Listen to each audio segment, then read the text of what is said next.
You're taking a live look out over the Denver International Airport. Right now, we are tracking 15 delays and no cancellations. Wait times are sitting at about 3 minutes at East and West security. And so much has changed with aviation security. We're talking going from just metal detectors to sophisticated equipment and screeners. Yeah, Jason, you're here. You talked with an airport security expert who says the next big thing in airports is going to be biometrics. Yeah. Sounds fancy. Yeah, it is fancy, and it's going to be really cool technology. And when we're talking biometrics, it means things like your facial recognition and eye scans, all those things, which can make getting through the checkpoints a lot faster. Now, I talked to University of Illinois professor Dr. Sheldon Jacobson on my Driving You Crazy podcast, and he told me with more widespread use of biometrics, like those facial recognition pieces of equipment, along with artificial intelligence, there will be a time we could skip the traditional screenings altogether.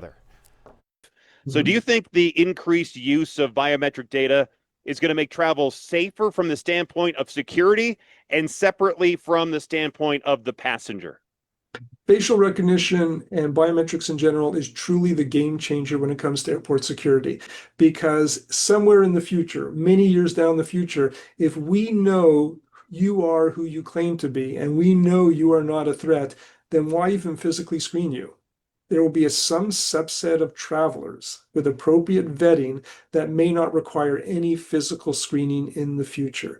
That is the future, but it means we're going to have to embrace biometrics, embrace facial recognition and artificial intelligence, and use it so that for many passengers, not all, but many passengers who are benign and are being grossly overscreened right now, we will right screen them the appropriate way. And for some of those people, it means no screening at all. But just because I'm not a threat right now, today, doesn't mean I'm not a threat tomorrow. And once again, that's why you have to update this information in real time. There's important guidelines in doing this. And that's why there are multiple layers in place.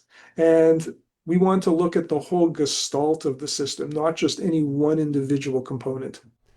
Yeah, by the way, Dr. Sheldon has been researching aviation security for decades. He was actually the key developer of the TSA PreCheck program, and he suggested this, that PreCheck should be free for all passengers, saying it would actually save money and speed up the screening process. I have that part of the story coming up at 6:20, and you can listen to my entire conversation with Dr. Sheldon right now on my Driving You Crazy podcast. It's available on your favorite listening app, including on YouTube. Ooh, that's going to get lots of people's attention. Yeah. Yes, it will. Free PreCheck. Yeah.